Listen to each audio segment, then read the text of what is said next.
Está también con nosotros Javier Ortega Smith, él es secretario general de Vox, abogado. ¿Qué tal? Buenos días, Javier. Muy buenos días, Eduardo. Tengo una visión un poco distinta de mis queridos contertulios, porque yo creo que lo que tenemos que decir claramente ya, sin ambajes, es que hay dos tipos de encuestas, las normales y las políticas. Las normales suelen acertar bastante. Es curioso, cuando un organismo dedicado a esto, sea el CIS o sea una empresa privada, se le encarga una encuesta, pues no sé, sobre los hábitos de consumo o sobre la utilización de los transportes, suelen acertar muchísimo. Es verdad que hay un pequeño margen, es verdad que hay alguno que tal vez puede no decir exactamente lo que, si le gusta comer comida basura o le gusta comer comida sana, no lo sé, puede que haya alguno que mienta, pero tienen un margen de acierto. El problema son las encuestas políticas. Hace ya mucho tiempo que las encuestas políticas, y nosotros lo venimos denunciando, no son herramientas para conocer la opinión pública, son herramientas para manipular la opinión política, que es muy distinto. Y aquí es donde viene algo de lo que hablábamos, de lo que hablaba Fernando. Ya no es solamente el coste que dediquen más o menos, es quien paga.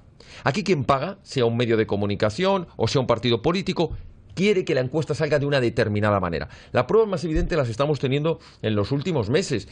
Eso que llamamos el gran fracaso de las encuestas en relación, por ejemplo, al resultado del Brexit, en relación, por ejemplo, al resultado del referéndum en Colombia, o en relación al resultado, por poner los tres más significativos, de las elecciones en Estados Unidos, y pasará con las elecciones francesas, no se han equivocado. Es que de manera machacona las encuestas se han dedicado a decir que una determinada opción va a perder para inclinar. Y esto lo vimos también, y termino con eso, con los partidos políticos. Cuando han querido aupar a Ciudadanos, han pasado del 8% al 20 y tantos % de la noche a la mañana de intención de voto. ¿Por qué? Porque saben que el votante dice, oye, cuidado, que este va a sacar un 2%, no le voto. Si te dicen va a sacar un 25%, dice, oye, pues ya ha puesto a caballo ganador. Son herramientas de manipulación. Aquello de que hay verdades, mentiras y encuestas. Pues las encuestas son mentiras camufladas como verdades. Eduardo, esto es una muestra más de lo que de esta absurda paranoia en la que estamos viviendo en España, donde medios de comunicación que, como muy bien has indicado, son públicos, 134 millones de euros públicos que pagamos todos los para españoles. Una televisión que insulta a los españoles. Es exactamente igual que lo que ocurre con los 7 medios de comunicación en Cataluña. Los medios de comunicación que se nutren de fondos públicos, que pagamos todos los españoles con un grandísimo esfuerzo de impuestos en nuestros trabajos, con una fiscalidad abrumadora. Y son medios que se dedican a ofender, a insultar o a hacer propaganda en contra de España. O como la presentadora esa de televisión contra la que nos hemos querellado hace unos meses, que en TV3 se dedicaba a quemar la Constitución. O aquellos que salen sistemáticamente, como en este caso, insultando a los españoles, ofendiendo. Esto no lo ven como un delito de odio por origen nacional. No. Esto es libertad de expresión. O sea, aquí vivimos en un supuesto Estado de Derecho y en una supuesta democracia donde las aberraciones, los insultos y las agresiones que hacen determinados grupos de la extrema izquierda están considerados luego por los jueces, por los medios de comunicación, excepto honrosas excepciones como como expresiones de voluntad artísticas, como el carnaval es en Palma, libertad de expresión y libertad de opinión y el derecho a la libre expresión artística. Me refiero a lo del aberrante carnaval ese en Las Palmas, insultando a la Virgen María y a Jesucristo. Ahora, eso sí, que no se te ocurra, como el autobús de Hazte Oír o como le pasa a nuestra compañera Alicia Rubio, ir a presentar un libro en un aula, a hablar y a poner en evidencia lo que es una verdadera aberración, que es la ideología de género, o a denunciar los millones que están cobrando. Porque entonces estás cometiendo un gravísimo delito de odio y te tienen que cerrar la sala y expulsar. Esto es una auténtica dictadura de la ideología totalitaria, y contra eso nos tenemos que rebelar. Y esto que ha hecho la televisión vasca también lo estamos estudiando. Recuerda el nombre, Miren Gaztañaga. Miren Gaztañaga. Yo, por supuesto, esa película, como la de Trueba, no pienso ir a verla. Es más, a todo el que me pregunte voy a hacer campaña en contra, porque creo que una actriz que cree que los que vayan a verlo son unos paletos, unos gañanes, unos fascistas y unos maltratadores, tampoco querrá el dinero de todos ellos. Sí, lo quiero. Yo creo que hay una parte del cine, creo que podríamos estar de acuerdo, y eso que los de Vox somos contrarios a esta España subvencionada, donde se subvenciona todo para controlar todo desde el punto de vista político y orientar orientar también hacia una dirección. Yo creo que hay un tipo de cine que desde el Ministerio de Cultura sí creo que podríamos estar de acuerdo en que sería bueno que se subvencionara. Por ejemplo, si la industria cinematográfica decide que solo va a dirigir sus productos hacia un determinado cine, pues un cine fácil, sin contenido, de acción, que se vende bien, pero en cambio olvida otros aspectos, pues que por ejemplo dijeran, bueno, vamos a sacar un concurso público con transparencia, no a los amiguitos, a ver qué productoras están dispuestas a llevar a cabo una película, por ejemplo, sobre un personaje como Blas de Lezo, por poner uno que puede ser. Quita. Y entonces te da miedo de lo que puedan hacer, pero claro. aquí se premia al traidorzuelo, al cobarde, aquí se premia al que disiente de lo normal, y lo normal es que un militar defienda la patria, la unidad y que se posicione, porque aquí no hay que confundir, y esto se lo he escuchado yo a militares de alta graduación, ese mantra, esa falsedad de la neutralidad de los militares. Vamos a ver, los militares tienen la obligación de ser neutrales desde el punto de vista político, partidista, pero tienen la obligación, y si alguno lo duda, que se lea el artículo 8, de defender todo aquello que signifique la soberanía, la integridad, la libertad, el ordenamiento constitucional. Y en eso no pueden ser neutrales. Otra cosa distinta es que deben actuar bajo el mandato, no faltaría más, del gobierno.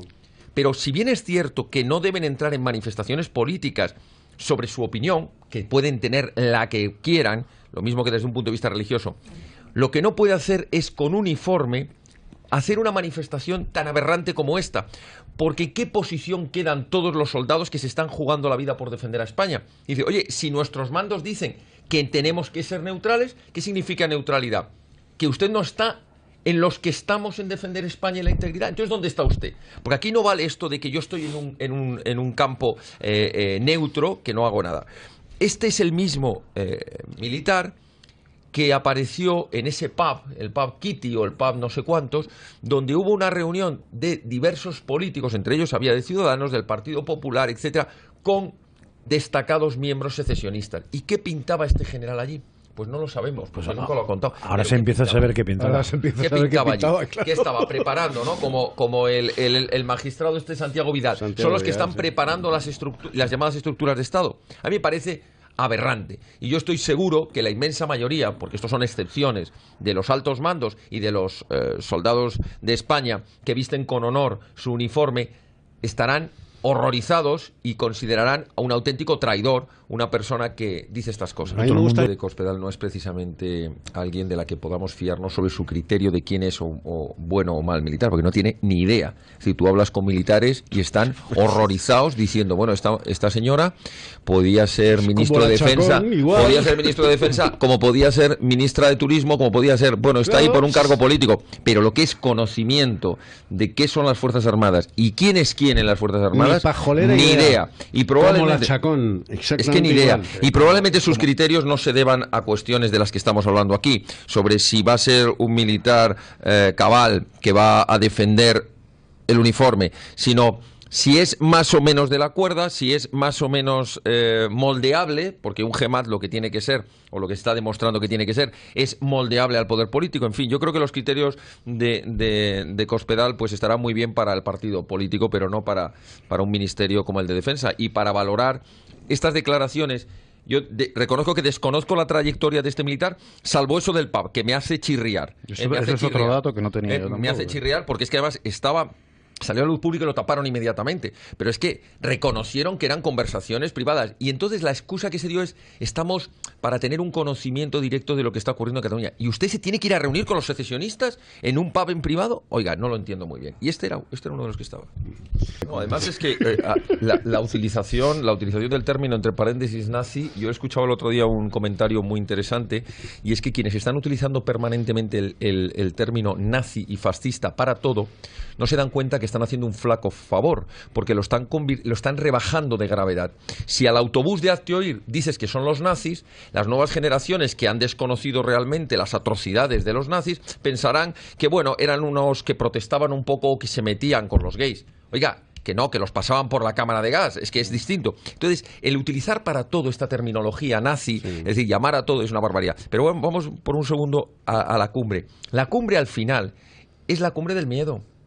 Es la cumbre de la Europa que está empezando a preocuparse porque otra media Europa ha dicho basta, basta a las políticas de puertas abiertas, basta a la incorporación, como pretende Alemania, de Turquía, basta a la Europa de los burócratas. Y lo que han dicho es, toca arrebato que nos mueve la silla. Y están muy preocupados de lo que va a pasar en las elecciones en Francia, de lo que va a pasar en Holanda, de lo que va a pasar en Bélgica, etcétera, etcétera. O en Italia. Están muy preocupados y se están arrimando. No porque les importe el papel de España, que Alemania lo ha ninguneado en estos últimos años con Merkel. Es porque ahora necesita dar la apariencia de que es toda Europa. Vamos a marcar el rumbo de Europa. Oiga, perdone, el rumbo de Europa se supone que lo debemos marcar los europeos en las elecciones, no ustedes. Ustedes lo que hacen es, en definitiva, intentar consolidar este sistema podrido que tienen en las instituciones europeas, que están de espaldas a los europeos y que al final lo único que han conseguido es debilitar Europa frente a quienes precisamente quieren destruir Europa. Así que que se reúnan, que tomen canapés, que brinden y que se saquen la foto. Pero yo creo que la Europa de las realidades va por otro lado.